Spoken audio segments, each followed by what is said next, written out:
नाज़रीन, एक अदालत से कामरान बंगश की रिहाई हुई, ज़मानत मंजूर हुई, लेकिन बाहर खड़ी हुई पुलिस ने उनको एक और केस में अरेस्ट कर लिया। कामरान बंगश कौन है, किस केस में अंदर है? फरजाना सरवर का शोहर भी अब्बाद फ़ारूक के बेटे की तरह अल्लाह को प्यारा हो गया।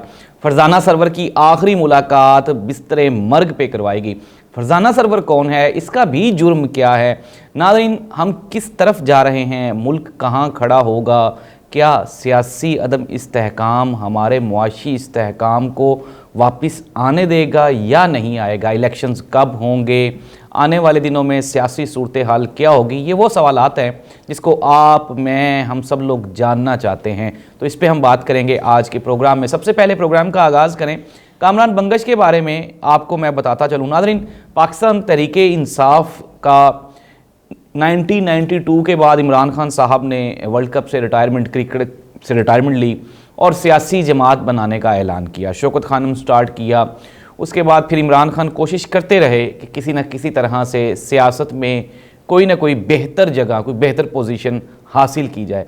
बिल आखिर ये जो लंबा सफ़र था, और 2008 में इमरान खान की पॉलिटिक्स को बूस्ट मिलना शुरू हुआ, और फिर उसके बाद 2011 लाहौर का जलसा, जिसमें आपने देखा, बल्कि पूरे पाकिस्तान ने देखा कि एकदम से एक तीसरी सियासी कुव्वत का जन्म हुआ और इमरान खान की सूरत में पाकिस्तानियों को नवाज शरीफ और मोहतरमा बेनज़ीर भुट्टो या फिर नून लीग और पीपल्स पार्टी के मुकाबले में एक तीसरी ऑप्शन मिल गई, जिसका नाम PTI रखा गया, पाकिस्तान तहरीक इंसाफ। इमरान खान के बारे में जाहिर सी बात है नाज़रीन, पाकिस्तान की ये तारीख़ का हिस्सा रहा है कि यहाँ पे अगर हम बात कर लें भुट्टो साहब की, भुट्टो साहब को भी जाहिर सी बात है फ़ौज लेकर आई।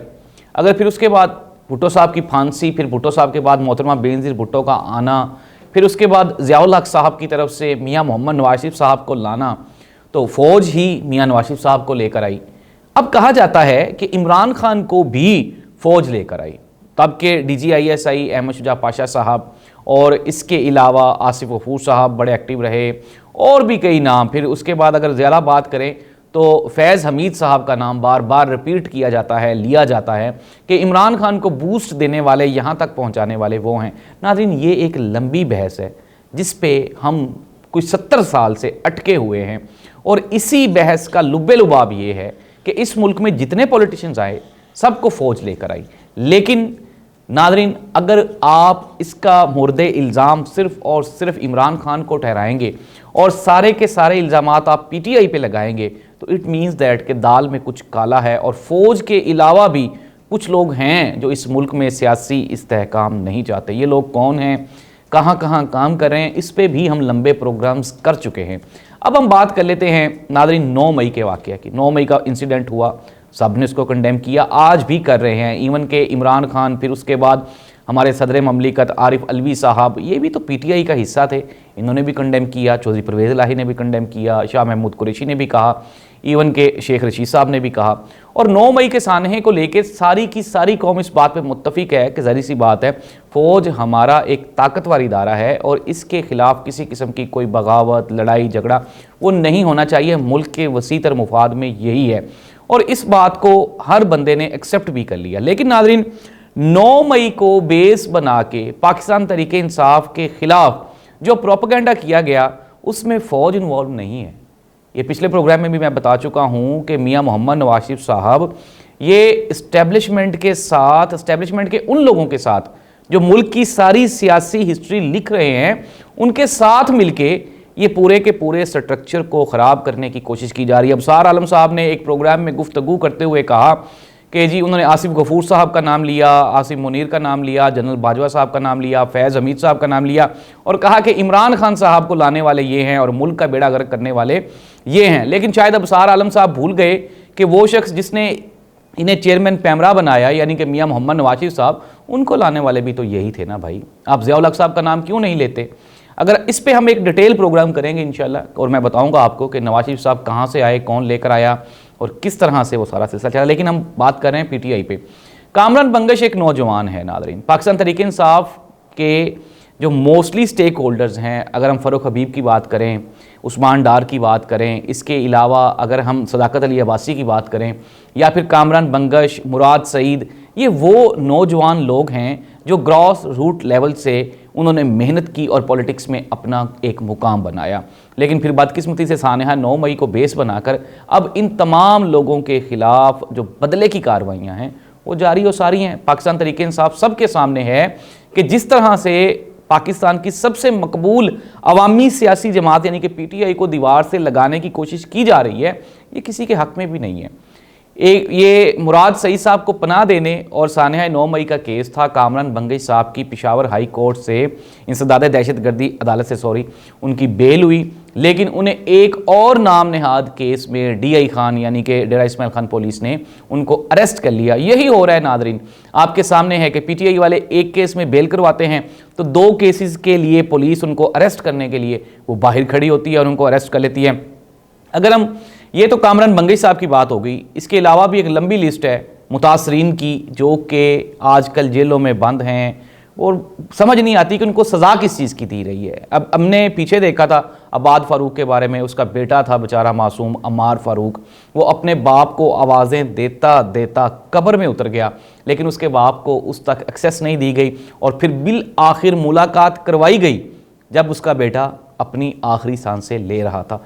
फरजाना सरवर एक PTI की ख़वातीन कारकुन हैं, ओहदेदार हैं, वो भी सानेहा 9 मई में गिरफ़्तार हैं। नाज़रीन, गुज़श्ता दिनों उनके खामद, उनके शौहर, उनकी भी आखिरी सांसें थी और उनकी भी एक मरतबा फिर उनसे मुलाकात करवाई गई और ये मुलाकात भी सेम वैसी ही थी जैसी अम्मार की अब्बाद फ़ारूक के साथ थी। वो खातून अपने आंखों के सामने अपने शोहर को तड़पते हुए और दुनिया से जाते हुए देख रही थी। नाज़रीन, समझ से बालातर है, क्या इन लोगों का जुर्म इतना बड़ा है कि इनको आप इतनी बड़ी बड़ी सज़ाएं दे रहे हैं? किसी का बेटा उसकी आंखों के सामने मर रहा है। हमने देखा कि शहरयार अफरीदी की बहन, उसका भाई, वो शहरयार अफरीदी उनके जनाजे में भी शामिल नहीं हो सका। हमने नून लीग के दोस्तों से सुना है कि PTI ने उनके साथ बड़ा जुल्म किया था, उनको जेलों में रखा था और उनके साथ ज़्यादतियाँ होती रही थीं। लेकिन नादरीन, मुझे आज भी याद है कि जब ये राना सनाउल्लाह साहब की मिसिज़ इसके साथ मुलाकात करने के लिए गई तो कितने प्रोटोकॉल और इज़्ज़त के साथ उसकी मुलाकात करवाई गई।